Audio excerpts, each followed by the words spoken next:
Hey pretty gang, welcome to the channel. So normally baby girl doesn't want to start a video, but this time I'm taking over.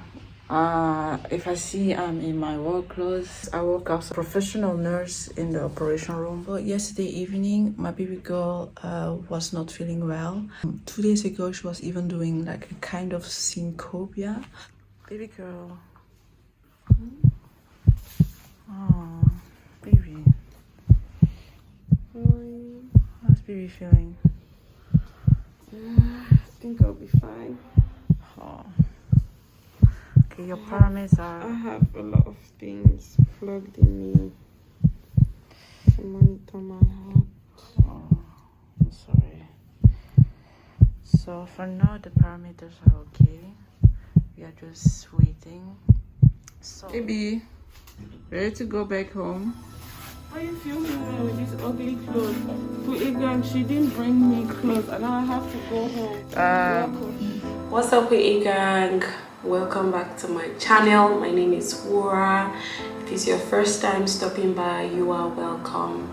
I go by the pronouns she, her. From the title, I know you're wondering what's up, what happened. If you follow me on Instagram, you probably would have seen that I was admitted in a hospital.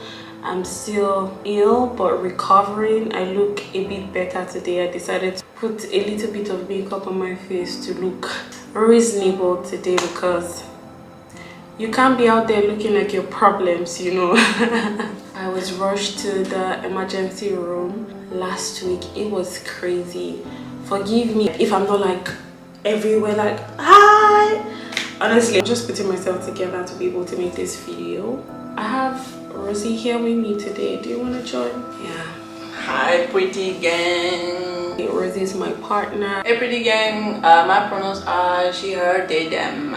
Yeah, this is such an experience that I contemplated whether or not to share. Why not? I should be able to share because maybe someone out there is probably going through the same thing, or just in case someone finds themselves in a situation like this, they already know what to do. I was rushed to the emergency last week towards the mid of the week. It's about almost midnight on a Wednesday.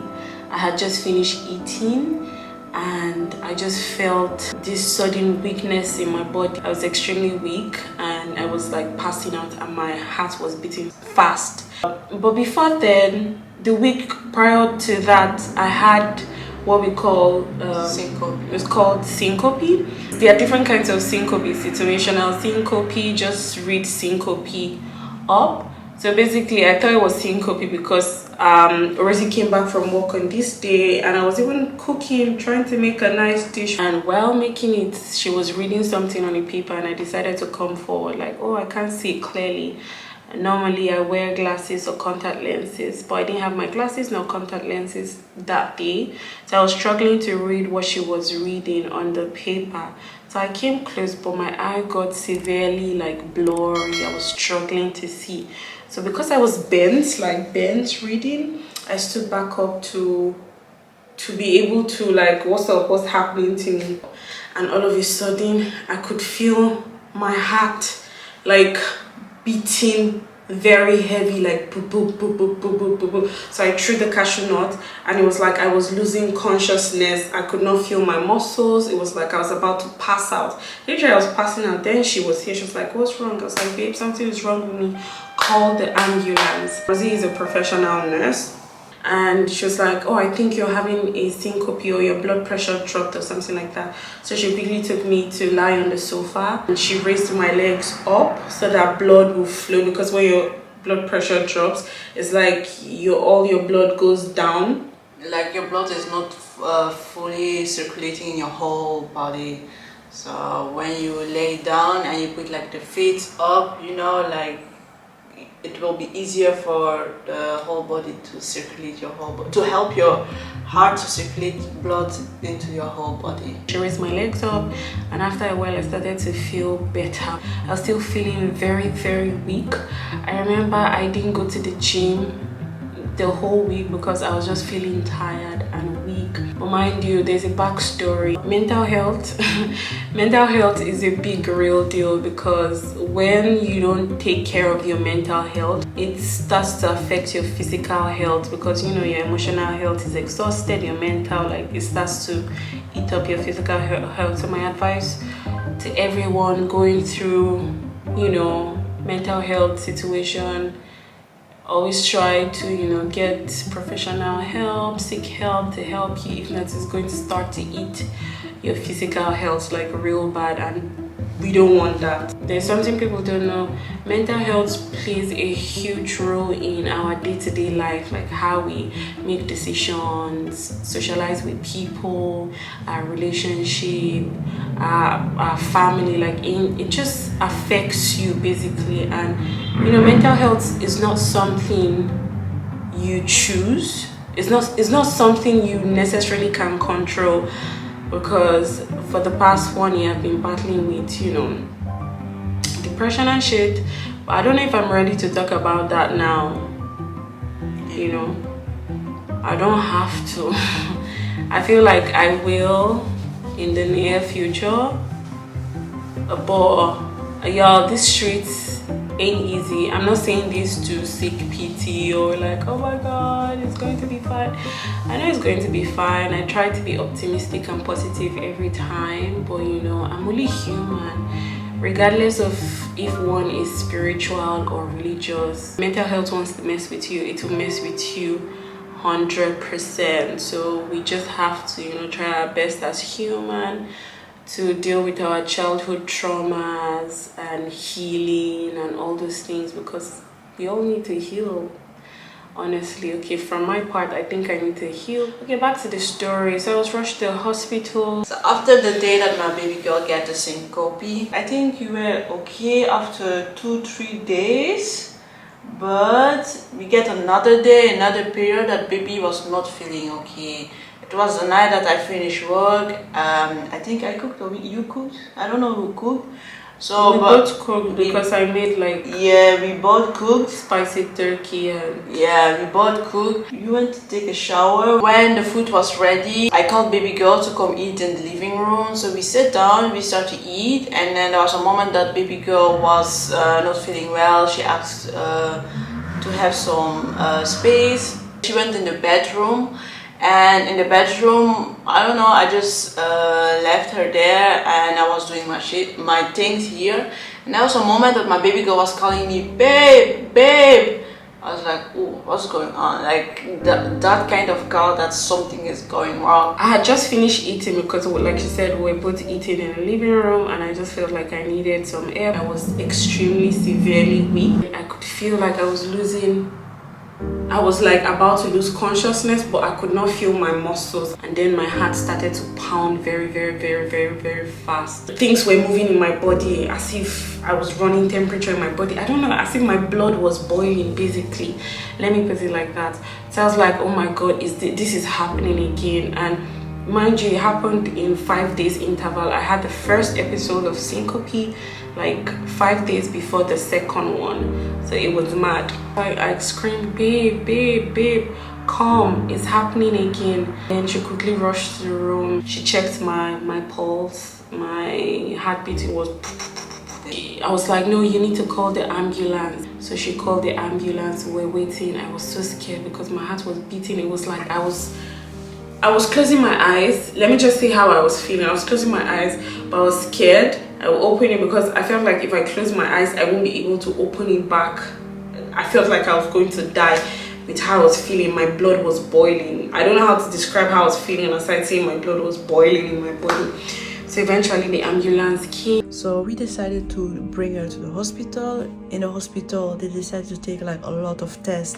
One of the tests was taking blood. They took like 3 times her blood. They went to scan, like do an X thorax scan. It's like checking if the lungs are okay. Echo, that's like, you know, when the baby is born, you see that kind of picture of a baby, like black white picture of a baby and something. That's what they use to check also the heart, the function of the heart of baby girl. And that was also going well, but the blood test, one thing of the blood test was not going okay, was baby girl had a high level of troponin in her blood. That's like a protein, an hormone protein that makes your heart beating faster. For now, it cannot be like give like big problems, but if you don't control it in the future, it can give heart like mad heart problems. After that, they asked me to go sit in a room with a bed and wait for a doctor. So the doctor came. The doctor told me to stand, walk like this, walk like that. Basically just to do a physical examination to see if I was fine or I was about to have a stroke or I had a stroke or something like that. When he was done with it, he said the physical examination is fine, but they are going to do a blood test and VCG because he asked me how I was feeling. I explained everything to him.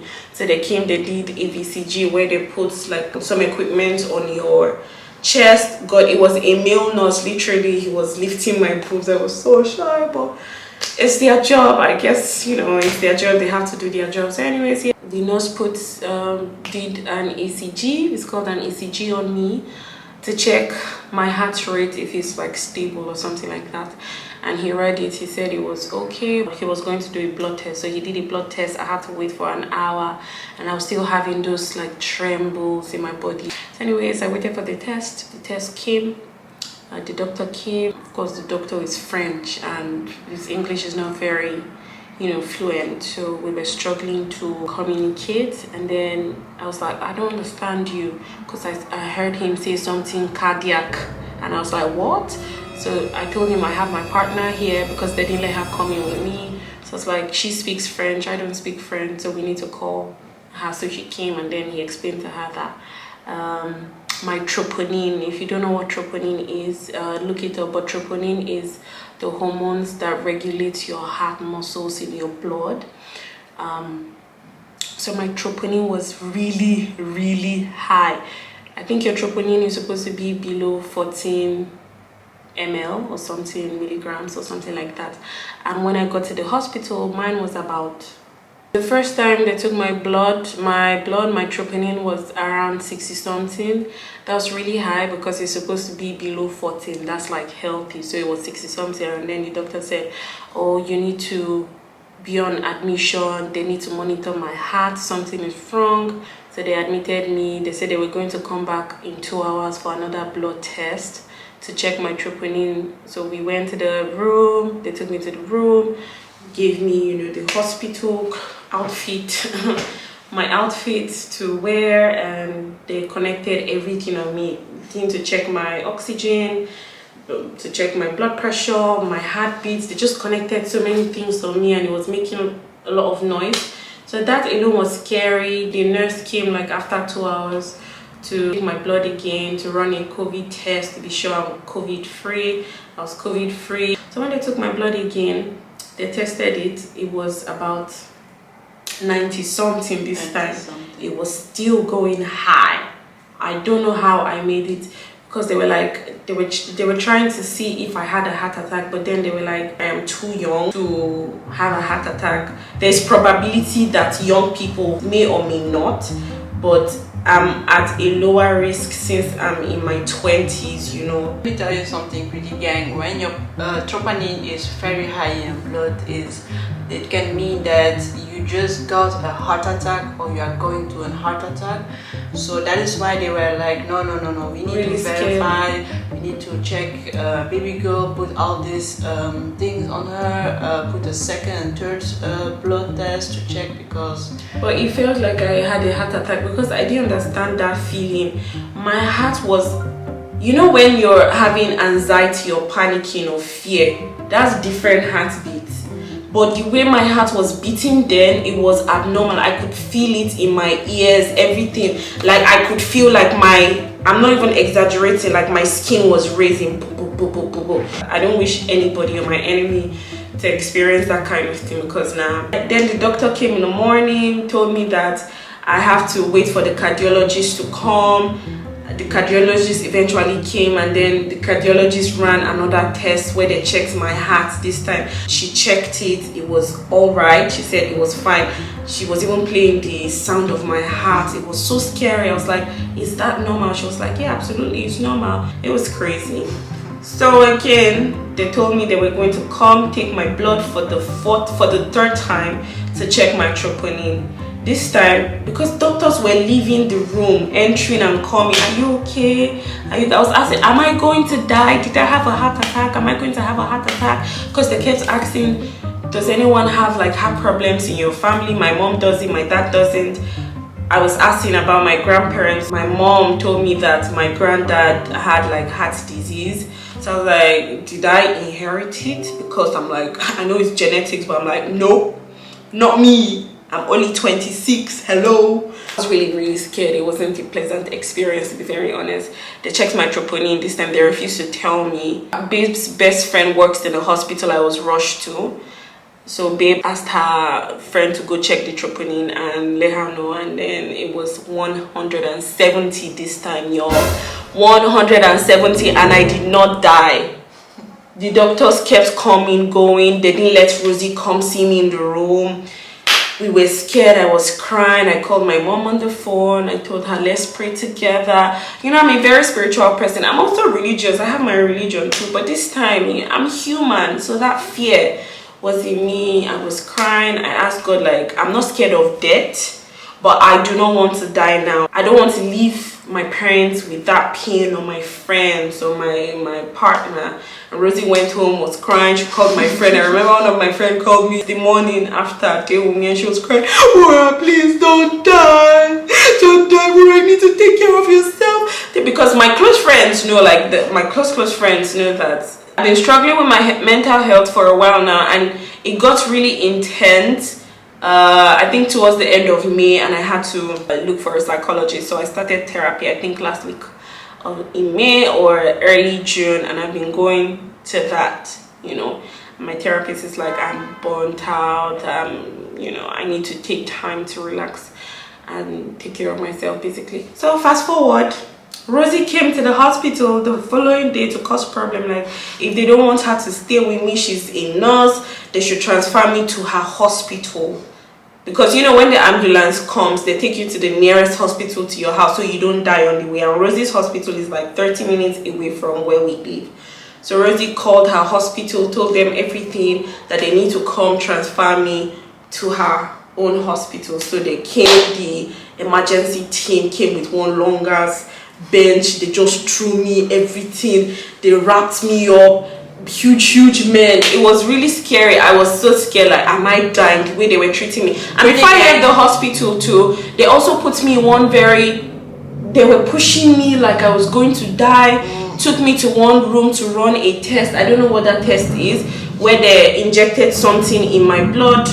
A CT scan. Yeah, to check my heart, to check my kidney, like basically all my organs, to see if something is wrong or not. They told me that you feel hot when they put you under the machine. The machine is very big. It's like round and huge, and you have like a long bed that they push you on that, and it tells you breathe in, breathe out, hold your breath.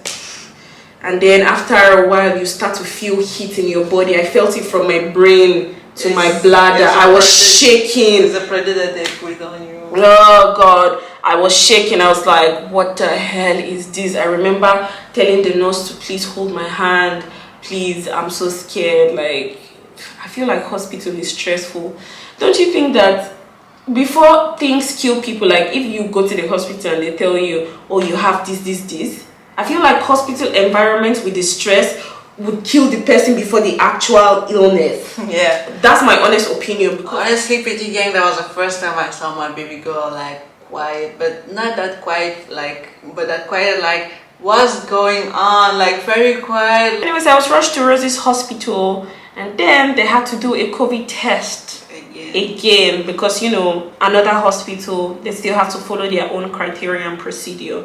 So this time when they took the COVID test, they said it was positive. The hospital before said I was negative. And I was like, positive how? What's going on? What's going on? They asked me, have I had COVID before? I said, yes, I had COVID in February. They were like, okay, maybe it could be an old whatever, but it's still in my blood or something. So they had to go do another blood test. I can't count how many times they took my blood. Honestly, I still have like the marks on my body. They took my blood again to check if it's like an active virus or it's old. And then the test came out, it's basically inactive. It's still in my blood stream, but I didn't have any active virus in me basically. So they're like, okay, I'm cleared. They took me to the cardiology section in the hospital, where I was basically with old people. Imagine being the only young patient. I was the only young woman, 26 there. The youngest of all the other one was 75. It's just that when we were just seeing on the TV, because we have like every permit of every patient on TV, and my colleague that was there, she just looked at it, she said, okay, heartbeat is beating good, but just like, I don't know how to explain, but you know, like the line of do, do, do. She was doing do, do, do, do. Say normal heartbeats, do, do, do, do. Mine was doing do, do, do. Like, there was just something off there. And honestly, one day I'm going to sit down and tell this story, but I have been very stressed, and something happened, an incident happened to me recently that even triggered my stress level. Basically, I was heartbroken, and they were saying maybe I have Takotsubo syndrome. Takotsubo syndrome is from intense emotional stress, or like loss of someone, or intense accident or something like that.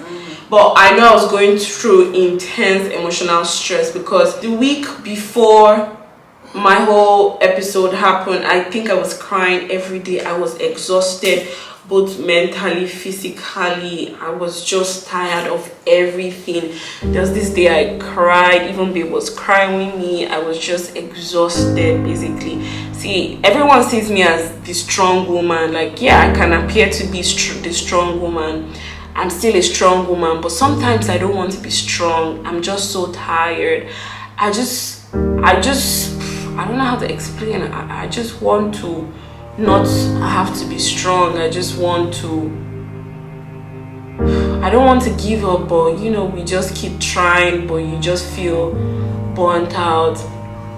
One day I'll sit, like I said, I'll sit and tell my story, because no one really talks about you immigrating to a new country and having to integrate by yourself without your family, like having to hustle everything, to read, to study, to pretty gang. It has been a journey, I won't lie, but I'm not going to cry. We're not going to cry today.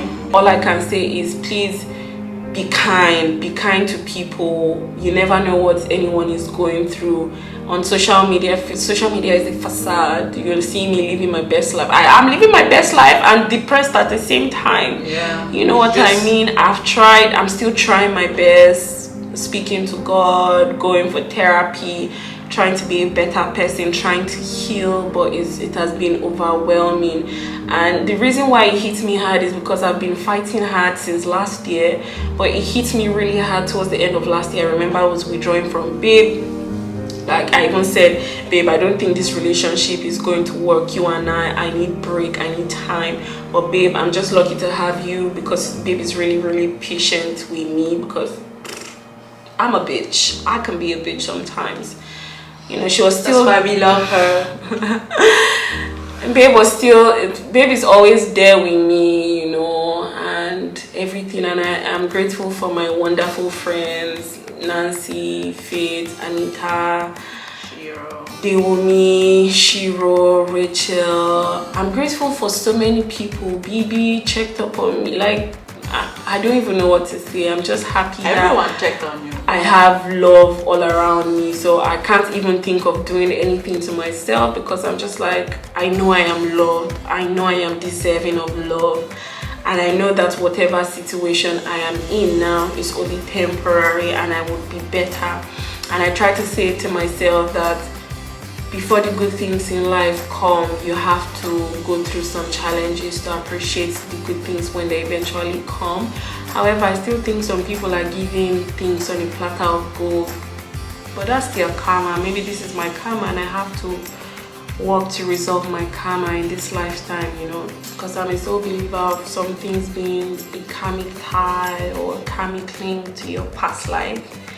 And maybe this is my karma and I need to work on it. So I'm not fully recovered, like I said. They let me leave the hospital after a couple of days. They checked my troponin. It's now, before, when I left the hospital, my troponin was at 20. I'm supposed to be below 14, but 20 is still good. Remember, I was 170 before, so 20 is a really, really good thing, because I spoke to God, I spoke to my mom, you know, we prayed, and she said I was going to be okay. I remember my mom video called, and she was crying. Like, my mom too is a very strong woman. I hardly see my mom cry, honestly, and I saw tears dropping from my mom's eyes. And I could just feel it. She was like, God, why didn't it happen to her and not me? Like, whatever wants to happen to any of her children should happen to her instead. And I said, no, whatever that wants to happen to any one of you, my mom, my dad, my siblings, Rosie, should happen to me instead. You know, because I know I will be fine. No, you will not be fine. So I have another checkup where they still have to monitor my heart. Like I said, I'm not fully recovered. I still feel very dizzy, lightheaded. I still feel like I'm still very weak. I haven't been able to do anything literally since I left the hospital. I'm still recovering. I'm trying to take my time. I'm trying to soak in much love as possible from everyone around me who is willing to give it. And I'm just grateful for everyone. I'm grateful for your... One thing that I want to add is pretty caring. Like my baby say, everyone has good times and bad times, but on social media we like to show, everyone shows no one good shows time. their bad time. Yes, no one shows their bad time, everyone shows their good time. So please be kind. You don't know what the person is going through, even if she's showing the best life of her life. I don't know, but you can go on vacation, you can have money, but you don't know what the person. And don't get it wrong, depression is not just sadness. Depression is an illness. It's more than that. People need to educate themselves. It's a feeling you cannot control, and it has affected my social life, how I relate with people. But I'm lucky to have understanding people around me that understands my situation and still trying to give me love regardless. And I just feel like I should talk about it. Why not? If this is going to help someone, why not? I'm not even ashamed of it. I'm not even ashamed of anything. And as I get comfortable, the more I'm going to share more and talk to y'all and just share my feelings. I feel like sharing your feelings in front of the camera too helps, because I'm being heard by people, you know. So yeah, Pwee gang, thank you all for all the love and support so far. I really, really, really, really love each and every one of you.